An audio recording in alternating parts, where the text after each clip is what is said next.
साथियों, आप देख रहे हैं बेसिक की खबरें। बेसिक की खबरों में आप सभी का स्वागत है। साथियों, आज की वीडियो में हम बात करने जा रहे हैं प्राथमिक विद्यालय के अंतर्गत बनाई जाने वाली शिक्षक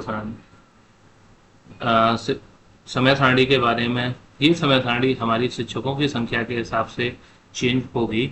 मिनिमम 2 शिक्षक हमारे प्राथमिक विद्यालय के अंदर होते हैं, तो हम 2 शिक्षक से लेकर प्रारंभ करेंगे 5 शिक्षक तक, क्योंकि हमारे पास 5 कक्षाएं होती हैं, तो हम 5 शिक्षक तक ही जाएंगे।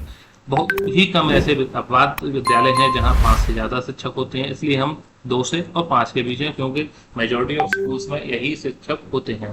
वीडियो प्रारंभ करने से पहले आप सभी से विनम्र अनुरोध है, कभी भी बहुत सारे साथी ऐसे हैं जिन्होंने चैनल को सब्सक्राइब नहीं किया, तो कृपया चैनल को सब्सक्राइब करके वीडियो को लाइक शेयर और कमेंट करना ना भूलें। साथ ही अगर आपको कोई क्वेरी है तो हमारे कमेंट बॉक्स में जरूर डालें, हम उसको क्वेरी को सॉल्व करने के लिए तत्पर रहते हैं। प्राथमिक स्तर पर 2 शिक्षक आधारित समय सारणी। ऐसे विद्यालय जहां 2 शिक्षक हैं उनके लिए समय सारणी हमारा दिया गया है। T1 प्रथम शिक्षक आएगा और T2 प्रथम शिक्षक रहेंगे। ठीक है, चूंकि 2 शिक्षक हैं तो हम कक्षाओं का डिस्ट्रीब्यूशन करेंगे। क्लास 1 और 2 एक साथ बैठाई जाएगी और क्लास 3, 4 और 5 को एक साथ बैठाएंगे। इसके बाद हम कॉलम्स के हिसाब से अपना डिवाइड करेंगे। हिंदी सम्मिलित कक्षा, हिंदी और हिंदी की कार्य पुस्तिका के लिए हम T1 रखेंगे, प्रथम अध्यापक। फिर गणित के लिए हम T2 दूसरे अध्यापक रहेंगे। फिर अंग्रेजी के लिए हमारा T1 रहेंगे और सृजनात्मक कार्य के लिए T2। तो इस तरीके से हमारा कार्य डिस्ट्रीब्यूशन करेंगे। उतने ही लेक्चर यहाँ 2, 3, 4, 5, 6, 7 लेक्चर आपके T1 के लिए हैं और T2 के लिए 2, 3, 4, 5, 6, 7 ही लेक्चर आपके T2 के लिए हैं। तो यहाँ समान कार्य डिस्ट्रीब्यूशन है। बाकी जो लास्ट वाला है शारीरिक शिक्षा वाला, वो T1 या T2 जो भी अवेलेबल है। अगर एक इंचार्ज होंगे तो उनके पास कोई काम है तो शायद वो काम कर सकता है। इसके बाद आता है हमारा प्राथमिक स्तर पर कक्षा 3 शिक्षकों वाले समय सारणी। इसके अंदर हम कक्षाओं बैठाएंगे क्लासेस को। क्लास फर्स्ट और सेकंड को एक साथ बैठाएंगे, थर्ड और फोर्थ को हम एक साथ बैठाएंगे और क्लास फिफ्थ को अलग से बैठाया जाएगा। यहाँ पर T1 का मतलब है प्रथम शिक्षक, T2 का मतलब है द्वितीय शिक्षक और T3 का मतलब है तृतीय शिक्षक। साथ ही मीना मंच और बाल संसद का आयोजन प्रत्येक शनिवार को किया जाएगा। सृजनात्मक कक्षा में, जो कि हमारी लास्ट पीरियड में लिया जाता है, वहाँ कला, संगीत, कार्यानुभव, पुस्तकालय, वीडियो, ऑडियो से संबंधित गतिविधियां कराई जा सकती हैं। अगर मौसम सही है तो हम बच्चों के। इसके बाद हमारा आता है शारीरिक शिक्षा वाला। शारीरिक शिक्षा के अंदर बच्चों के विभिन्न तरीके के कंपटीशन या फिर कोई भी खेलकूद का कार्यक्रम करा सकते हैं। यहाँ पर हमारा दिया गया है T1, T2 और T3 के हिसाब से हमारा कार्य डिस्ट्रीब्यूशन किया हुआ है। सभी अध्यापकों के लिए समान लेक्चर्स मिलेंगे। उसके बाद हमारा जो शारीरिक शिक्षा वाला है वहाँ पर T2 और T3 रहेंगे। T1 को हमने यहाँ पर इंचार्ज हेडमास्टर माना है, इसलिए उनको एक्स्ट्रा वर्क के लिए छोड़ दिया गया है।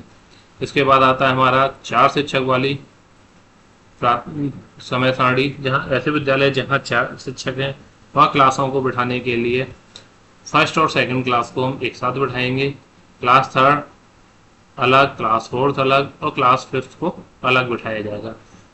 अभी तक आपने देखा होगा फर्स्ट 2 शिक्षक, 3 शिक्षक और 4 शिक्षक वाली समय सारणी के अंदर कक्षा 1 और 2 को एक साथ बिठाया गया। इसका सबसे बड़ा कारण है कि अभी निपुण कार्यक्रम के अंतर्गत कक्षा 1 और 2 का जो सिलेबस है वो लगभग सेम है और वहाँ पे हमें निपुण प्रोग्राम पर ही ज़्यादा ध्यान देना है, इसलिए हम कक्षा 1 और 2 को एक साथ लेके चल सकते हैं।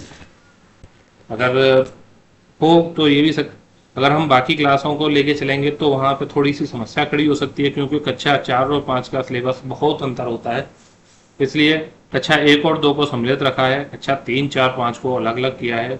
4 शिक्षक वाली में, 3 शिक्षक वाली में हमने कक्षा 1 और 2 को एक साथ लिया था, 3 और 4 को एक साथ लिया था को अलग, जबकि 2 शिक्षकों वाली में 1 और 2 को एक साथ लेके 3, 4, 5 को अलग लिया था। यहाँ पे भी हमारे 4 शिक्षक हैं, तो T1, T2, T3 और T4 ये हमारे 4 शिक्षक हमने बनाए हैं। यहाँ हम उनके नाम लिख सकते हैं। सेम प्रोसीजर है आपका। सबसे सारे शिक्षकों के लिए समान जो होगा लेक्चर्स डिवाइड किए जाएंगे, और लास्ट वाले में हमारा T2, T3 और T4 में से कोई भी एक शिक्षक ले सकता है। इसके बाद आता है 5 शिक्षक आधारित समय सारणी। चूँकि ये समय सारणी एक आदर्श स्तर के विद्यालय मानी जाती है कि हर प्राथमिक के हर एक विद्यालय में कक्षाओं के हिसाब से अध्यापक होने चाहिए, ये सरकार कहती है।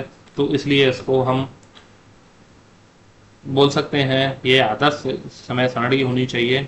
इसमें कक्षा 1, कक्षा 2, कक्षा 3, 4 और 5 सबको अलग अलग बिठाया जाएगा। अच्छा, इसके साथ ये भी है 5 शिक्षक हैं तो साथ में 5 कक्षाएं भी होनी चाहिए।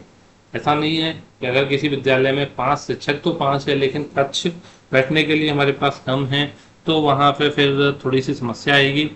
वहाँ एक ही क्लास के अंदर एक ही कमरे के अंदर दो क्लासें बिठानी पड़ेंगी। लेकिन हम मान के चलते हैं एक कोई वैसा विद्यालय जहाँ 5 शिक्षक हैं और 5 ही क्लासेस हैं, कक्षा हैं जहाँ बच्चों को बिठा सकते हैं कक्ष में। इस हिसाब से हमारा जो भी टाइम टेबल है वो ये आपके सामने दिया गया है। T1 का मतलब है प्रथम शिक्षक, T2 द्वितीय शिक्षक, T3 तृतीय शिक्षक, T4 चतुर्थ और T5 पंचम शिक्षक। इसमें से आप T1 या T2 जिसे भी इंचार्ज मानना चाहे वहाँ साइड में लिख सकते हैं कि ये इंचार्ज या हेडमास्टर हैं, यहाँ पर उनको भी क्लासेस दी जाएंगी। तो साथियों, ये थी आपकी प्राथमिक स्तर पर शिक्षकों की संख्या के आधार पर समय सारणी कि कितने किसी विद्यालय में कितने शिक्षकों पर किस तरीके की समय सारणी बनानी है। क्योंकि समय सारणी पर एक बहुत ही जोर दिया जाता है कि समय सारणी सही से होनी चाहिए, सभी विद्यालयों में लगी होनी चाहिए। वो समय सारणी बनाने में बहुत सारे अध्यापकों को समस्या आती है, इसलिए हमने ये आज की